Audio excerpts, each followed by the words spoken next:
Hey everyone, welcome back to Dev Parkour. I know it's been a while, and I'm sorry about that, but there is a good reason. Unfortunately, to know the reason, you'll have to wait until my next video. So if you're not already subscribed, go ahead and click that subscribe button down below. In this video, we're going to talk about part 4 of my two-part series on what's going on with Agile and how you can make it better at your company. Sorry about that. Sorry that it's a four-part series, a two-part series that turned into a four-part series. But if you didn't catch the first 1 to 3 parts, go ahead and check out the links down in the description below. Basically, part 1 was about how if you've ever been involved in a hackathon or a hack week, it seems like things are really productive. But why isn't it that productive during your day-to-day Agile process? So check out that video. Then there are a couple other follow-ups to that. I got some feedback from subscribers, really good, valuable information. Check out those videos. But in today's video, I want to talk specifically about 10 things you can do to improve the Agile process at your company. And yes, I would guess that most of these probably do boil down to maybe people or culture issues and not necessarily Agile process issues. That's fine. These are still issues, problems that can be solved. So without further ado, let's dive right in. And I am going to go really quick because there's a lot here. If you have questions, want me to dive into any of these in more detail, go ahead and leave a comment down below. And potentially I'll do a video on a deep dive in the future. So let's get into this. So number 1 is to treat the iterative nature of the process as cyclical, not monotonous. What I mean by that is basically, if you think of all the different activities that go into software development, from thinking to planning to researching to experimenting, all the way to building, shipping, deploying, all that sort of thing, don't think of each sprint as only doing one activity the entire time, because that's not how software development works. Think of sprints as a cycle. From planning, you might have one sprint that's more on the planning side, or maybe the beginning of the sprint is more on the planning and experimenting side, and then the end of the sprint is more on the implementing, testing, deploying side. Now, you might ask, what about continuous deployment? Continuous deployment is awesome, and I do think you should do it. But continuous deployment, I would say, it's not about doing certain activities at the beginning of the sprint and then deploying at the end. You definitely get yourself into trouble if that's how you're doing things. Continuous deployment is setting yourself up so that deployment isn't an additional step. We can get into that in a separate conversation. But basically, there are multiple activities that go into software development, some that are more creative, some that are more engineering, left brain, right brain, you can think of them differently. And if you try to force your brain to operate one specific way the entire time during the sprint, or worse yet, try to force your brain to work always at all times during the sprint, you're going to fail. So my recommendation would be to take that fluidity into account and maybe specifically organize your process around spending some time doing creative things, and then spending your time doing more, left brain engineering oriented things. If it's alternating sprints, if it's a sprint at the beginning of the project versus implementation for 2 or 3 sprints, that might work. Find something that works for you, but take that cyclical nature of the creative engineering process, software engineering process into account. Next, treat the iteration as a logically contiguous block of time with an upper bound, not as a hard and fast cadence. We like to have hard and fast cadences for planning purposes. It's really easy to look at a set of 2-week increments and say, this project will take 4 sprints. But reality doesn't always line up with that. And I think we need to take that into account more often than we actually do. Potentially, you might go as loose a framework for this as just starting a project and the iteration ends when the body of work that you have talked about ends. Planning takes as long as it needs to take, experimentation takes as long as it needs to take, implementation takes as long as it needs to take, and deployment takes as long as it needs to take. My inkling is that your management probably isn't going to go for that strategy. So there does need to be some balance between, predictability on the one hand, which having 2-week increments really definitely provides, with there's a whole body of assumptions that goes along with that. And at the one end of the spectrum, and at the other end of the spectrum, the totally fluid, let's start a project and it ends when it ends sort of thing. Make sure you pay attention to those trade-offs and find a balance between the predictability and maybe paring down scope to meet certain dates on the one hand versus taking into account all of the scope and letting project timeline just balloon out as long as it needs to on the other hand. So just a balance to be mindful of. Number 3 is to leverage something that might be called hammock-driven development. And basically what this is to think before you type. Spend enough time thinking about what you're going to type before you even touch the computer. And you can do this at many levels within a project. It can be at the kind of the large project level. Some users want to be able to do something. How do we do this? Let's go away. Let's take a walk. Let's think about this. Let's brainstorm solutions. Let's brainstorm, how involved things could be, and then come back to the table, and then we can start doing some horse trading. Figure out what the amount of time that we want to spend on a particular project is going to be, and what we can get in that amount of time, and kind of find the right scope that works for us. In some cases, I feel like it works really well for me to actually feel like I can write the entirety of the code in my head so that when I sit down on the computer, I'm just transcribing from my brain. I have this vision of what the code should be, what the code should do, at least maybe 60 to 80% of the implementation. And all I'm doing is just copying that into the computer. I've had really good success with some of those things, and actually with some more complex features. I might not feel like I know exactly how I'm going to implement something when I first look at it, but spend enough time thinking about it, brainstorming solutions.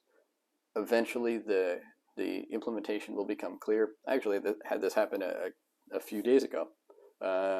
Last week.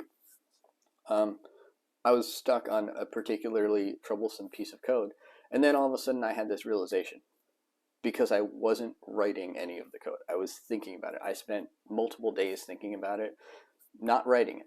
I knew there was a particular problem I needed to solve. I knew there was a particular way that I wanted to solve it, but I was hung up on one specific aspect where if I hadn't figured that out, it just wouldn't work. And me sitting at the computer writing code would not be the way to fix that. I needed to just think about it for a while. And then all of a sudden, I had an epiphany, and I knew how to implement it, and I think I wrote it that night in a couple hours. It ended up being easier than I expected it to be just because I spent the time to think about it. So that's something that's extremely important. Highly recommend doing that. Highly recommend building that into your Agile process. Next up, and this is number 4, is to create a new vision for each iteration. My rationale for this is that, well, everyone, I was going to say engineers, but realistically, everyone works better if they feel like they're working towards something they believe in and can engage with. If there's no clear vision, it's really hard for people to find meaning in what they're contributing to it. But if they understand the vision, if they feel bought into the vision, they can feel autonomous. They can feel like they are making decisions that are in line with the overall vision. They don't feel like they have to go ask, how do I do what I'm supposed to be doing, or what specifically should I be doing? They feel empowered to make the decisions and be able to trust that it's going to be valuable, and that those decisions are the decisions that other people would make if they were in in their shoes. So really important to set a clear vision, and I would say at the iteration level. The first half of that is so that you find meaning in what you're doing. The second half of that is so that there's something new and exciting and momentum increasing.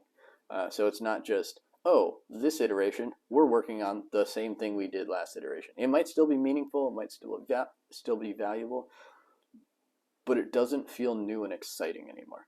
Having a new vision for each iteration, or at least maybe every other iteration. I wouldn't go longer than maybe 3 or 4 iterations or sprints without having a group conversation of what is it we're doing over the next few sprints. Why are we doing this? Why is this valuable? Are we still doing the right thing? Have we gotten this out into customers, and are customers telling us how excited they are about it? And they just, there's this one little hang up that they need, and that's what we're going to work on. Something that's exciting and can renew that momentum. Momentum definitely decays. If you're not actively working on increasing momentum or sustaining momentum, momentum will decay and people will just lose interest in the project, and then that's when projects fail. Projects don't fail because they go on for a long period of time. Projects fail because people lose interest in them.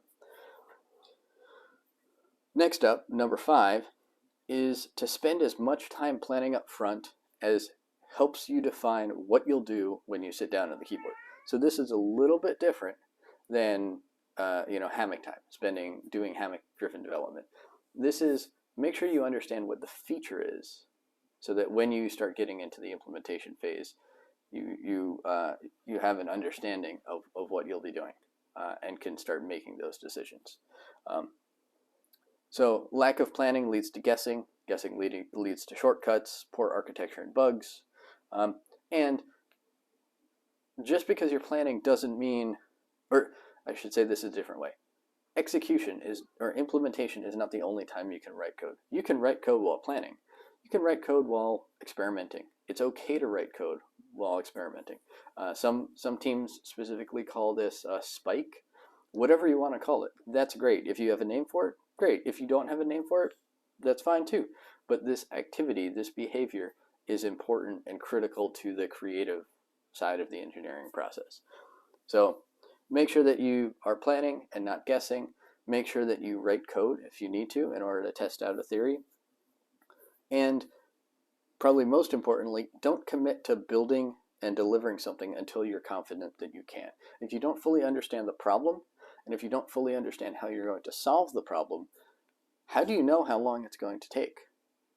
Now, I will make a distinction there. That's different from saying, here is the amount of time we have to spend on finding a solution, right? Because within the realm of possible solutions, you might have a 1-month solution, you might have a 3-month solution, you might have a solution that would even take you a year to implement. Obviously, you want the solution that's a 1-month solution, but the scope is going to be much narrower. If you have only a month to work on a project, go with the 1-month solution. If you have 3 months, maybe the 3-month solution is more appropriate. And that discussion is totally fine.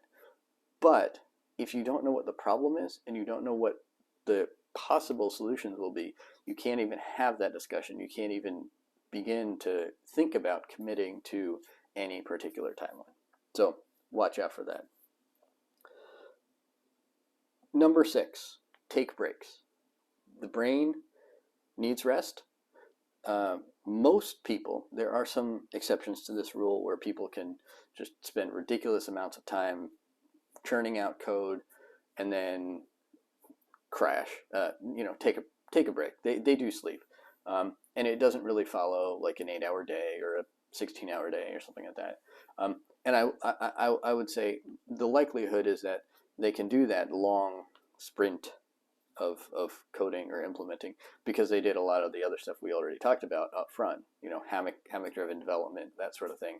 And there is that much in their brain that they are transcribing. It just takes them longer.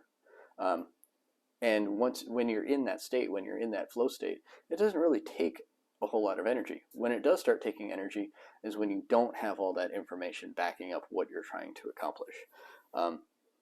So it's really important to get rest and make sure that you get rest when the brain needs rest. If you feel you're working against sleep deprivation, or you're feeling tired, or you're feeling hungry, or anything that's preventing you from actually feeling like you're in this flow state, go take a break. Go eat a meal. It's okay. In fact, it's encouraged. Really important to include in your process. And most importantly about that is different activities exercise different parts of your brain. So this helps out with things like hammock-driven development. While you're fishing, say, one part of your brain is hopefully actively engaged in fishing, determining where the fish are and how you're going to catch the fish. That's a different part of your brain than, or certainly exercised in a different way than when you're sitting at the computer writing out code or planning out an algorithm. Totally different things, which means that your subconscious can step in and start filling in the blanks and being creative about things. Sometimes you might design an entire system while you're specifically not thinking about work, not thinking about your project, while you're fishing, while you're taking a hike. So getting outside, super important.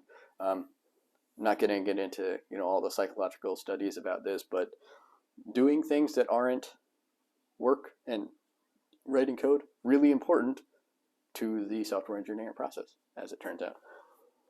All right, next up, number 7, is to celebrate the wins, both big and small. This contributes to the momentum thing. So in addition to having a clear vision for each iteration and making sure that's communicated and making sure that you're planning things up front and taking the time to plan before you type, celebrating the wins that you've accomplished at all levels is super important in keeping that momentum, renewing that momentum at each sprint boundary or each iteration boundary. And this means not just when you ship a milestone after maybe a couple sprints, or maybe when the company ships a new feature or new product, new version, something like that. Absolutely celebrate those. But even celebrate completing a sprint, completing whatever you set out to do during the sprint. That's a great place. That might get old after a while, so try to mix it up. But then even on a smaller scale, you might have a ticket that's particularly challenging. When you finish that, celebrate that, right? I celebrated this thing that I was stuck on the other night, a few days ago. I mean, it's just me right now on this project, so there wasn't really much to celebrate, but I did get excited about it. I was definitely relieved when I implemented that. I was very excited. I probably had a beer, mini celebration, but something to keep in mind. And whatever a celebration looks like for you and your team and your company, do that. Make sure that you're celebrating the wins, both big and small, in a way that's appropriate for the size of the win. Don't have a party just because someone finished a ticket. That's kind of disproportionate. All right, this video is getting kind of long, so let's get through the last 3. Number 8, if you can, find a way to self-organize teams. Along with all the other ones that contribute to having momentum and having people engaged in the process, if you have people who are simply not interested in the project, your project is going to suffer. Your team is going to suffer. Your process is going to suffer. If you can find a way to self-organize, and if self-organizing teams around projects makes sense for your organization, do it. There'll be a little bit less effort involved in trying to get people to rally around projects because they're already working on projects that they believe in. Yeah, I could probably go into that in much greater depth, but if you're interested, leave a comment down below, and I'll do that in a future video. Number 9, have whole company demos. It's really important at the end of an iteration that people can use what you're building. The best way to determine if people can use what you're building is, well, realistically, to have them actually be using it. The next best way is to show people what you're doing and have them say, yes, I like this. This is awesome. I will use it. And depending on what you're building, you might actually need to demo what you're building. It might be complex enough that it's not just intuitive. People don't look at it and automatically know how to use it. And I'm not going to get into a whole UX discussion on that. But this helps promote some of the other parts of the process that we've already talked about. Things like having a singular goal for the sprint and a clear vision for the sprint or the iteration. And it also helps with the kind of celebrating the wins. If you can show a feature in a demo, that's kind of like a mini celebration. It's not a party, but it is a celebration of the feature, and something that the team should be excited about. Seeing the feature on display for other people to use should be a good thing. And finally, number 10 is avoid meetings, or at least manage your meetings accordingly. So my recommendations for meetings, they're mine. They might not work for everybody. Have specific meetings. Make sure you know why you're meeting. If you're having a meeting, make sure there's a reason for your meeting. Make sure there's clear expectations of the people attending, clear directions and an agenda going into it, and there's a clear expectation of what will come out of the meeting. Are you building an artifact? Is it a working meeting? Is the result of the meeting something that you're going to show someone else, or something that you're going to produce for someone else? Or does a decision have to be made? Do things need to be assigned out to people so that at the end of the meeting things happen, and then maybe you'll reconvene and show them off, something like that. Next is have short meetings. Make sure the meeting, or more accurately, make sure the meeting is the right amount of time for the thing you're trying to do, right? Don't have an hour-long meeting just to make a decision. Have a 15-minute meeting to make a decision. Make sure people come prepared with questions, right? That sort of thing. If you're having a working meeting where you're trying to build a document, maybe an hour, 2 hours is appropriate. That definitely gets outside of the realm of short, but I will say I have never been a fan of long meetings, but this last week at my day job, I was in all-day meetings the entire week, and I think they created immense value. But that's because they were very specifically targeted. We knew what we needed to do going into the meeting. We knew what was expected at the end of the meeting. And it turned out that an entire day was the amount of time that was needed in order to do what we needed to do in the meeting. There was just a lot to discuss, a lot of questions to be answered, a lot of decisions to be made, and that's just the amount of time that it needed to take. So I don't think we could have done that in an hour meeting or something like that. If we tried to do that, we would have had 8 one-hour meetings each day, which would have been, that's excessive. That's grueling, right? You just looking at your calendar, you get tired, and that's bad. Ultimately, make sure that your meetings are effective, right? You're not trying to bring people together because you need to talk to people. I mean, that's also a valid reason to have a meeting, but it's a different type of meeting, right? If you're having meetings for a project, make sure that you're having effective meetings. Make sure that you know why you're there, how long everyone's going to be there, what's expected of everyone, and make sure that ultimately your meeting has value. And it's okay to retro your meetings. If your meetings weren't valuable, don't have them in the future. Find a different way, or make sure that they become valuable. Change what you're doing, right? So that's a lot of things, right? A lot of different things that can go into fixing your Agile process. Hopefully some of this helped. Hopefully you can put some of this into practice at your organization. If you're struggling with your process and how you're operating as a team, if your projects are suffering, if you feel like you're zigging and zagging and lacking in product direction, that's a thing. Maybe some of these tools will help. Also, if you saw some of the previous videos, keep in mind, I am not an expert in this. I have worked at a bunch of different companies, all doing some form of an agile process, every single one of which has struggled with some aspect or another, and hopefully over time gotten better at that. But there are plenty of people out there who are experts in this. You can find agile coaches. You can find, agile experts or scrum masters, or, there are even certifications for specific processes, some of which are better than others. Some focus specifically on the process. Some focus more on how to rally teams around the process and the project, and actually help companies get better at building products in an agile fashion, and not just following, steps 1 through 5. So check those out. Lots of different options.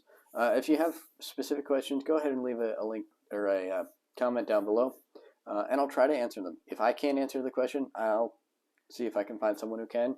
Maybe you're out there and you want to help answer questions. Go ahead. Start a conversation in the comments. That's exactly what it's there for. If you are new to the channel, please go ahead and click that subscribe button. If you have a thought, question, comment, leave a comment down below. Click that notification bell. I plan to get back into making videos regularly. Again, stay tuned for the next one, where you'll find out why it's been a while since my last video. But I hope to get back into posting videos regularly. I want to say weekly, but we'll see what the regular cadence actually turns out to be. But stay tuned, subscribe, and the next video will be all about what I've been working on. Some very exciting stuff. I'm excited. You should be excited too. Stay tuned for that, and I will see you in that next video.